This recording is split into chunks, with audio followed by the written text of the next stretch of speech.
आत्मसम्मान और ईगो में क्या अंतर है? मेरे आत्मसम्मान वाले वीडियो को देखकर बहुत लोगों ने यह प्रश्न किया कि अगर मुझको ठेस लग रही है तो मैं कैसे जानूं कि मेरे आत्मसम्मान को ठेस लग रही है या फिर मेरी ईगो को ठेस लग रही है? तो बहुत पतला सा अंतर है, बहुत ध्यान से समझना। मानिए किसी एक विवाद में दो पार्टियां हैं, पार्टी ए और पार्टी बी।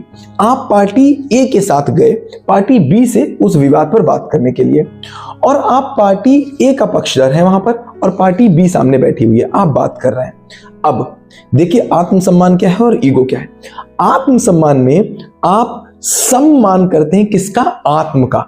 आत्म मतलब आत्मा, आत्मा मतलब मैं मतलब सत्य, सत्य मतलब शिव। तो जब मैं पार्टी ए के साथ हूं और पार्टी बी सामने है, तो अगर मैं पार्टी छोड़कर सच के साथ हूं, फिर चाहे सच बी से ही क्यों ना आ रहा हो, तो क्या होगा? आत्मसम्मान। मतलब मैं सच के साथ हूं, सच कहां से आएगा इसका कोई मतलब नहीं। मेरा मन केवल एक ही चीज का सम्मान करेगा, मैं का। मैं मतलब सत्य, सच, शिव का सम्मान करेगा। जो सच होगा, सत्य होगा, उसके साथ रहूंगा। तो क्या होगा? आत्मसम्मान।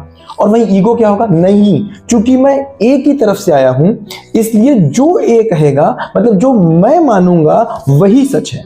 फिर तो सामने वाला कोई कहेगा क्या कह रहा है उससे कोई मतलब नहीं, सच झूठ से कोई मतलब नहीं। मतलब ईगो में मैं अपने मान को सच मानता हूं और आत्मसम्मान में मैं सच को मानता हूं। बात समझिए, आत्मसम्मान में मैं सच को मानता हूं और ईगो में मैं अपने मानने को सच मानता हूं। करेक्ट? समझ में आ रही बात? और अगर अपने ईगो लेके घूमोगे तो कोई तो ऐसा आपको मिलेगा जिसका मानना आपके मानने से अलग होगा और आप तो उसको सुनना ही नहीं चाहते। क्यों? क्योंकि आपने तो अपने आप को सच मान रखा है। फिर तो आप जगह जगह अपना ईगो लेके जाओगे और जगह जगह उसको ठेस पहुंचेगी और झूठ बोलोगे आप कि मेरे आत्मसम्मान को ठेस पहुंची। आत्मसम्मान को ठेस तभी पहुंचेगी जब आप अपने मान को सच मान लोगे, झूठ को सच मान लोगे।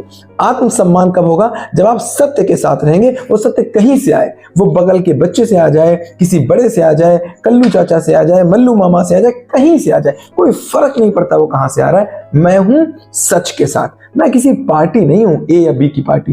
तो क्या होगा? आप करेंगे आत्मसम्मान। मतलब आपका मन सम्मान कर रहा है आत्मा का, आपस में एक दूसरे का सम्मान कर रहे हैं, ये होगा आत्मसम्मान। और ईगो मतलब आपने मान लिया कि जो मैंने माना, जो मैंने जाना, बस वही सही है, बाकी कुछ भी नहीं मतलब है, जो मैं वो सब होने चाहिए वैसे। तो ये होगा आपका ego. Thank you so much, have a great day ahead.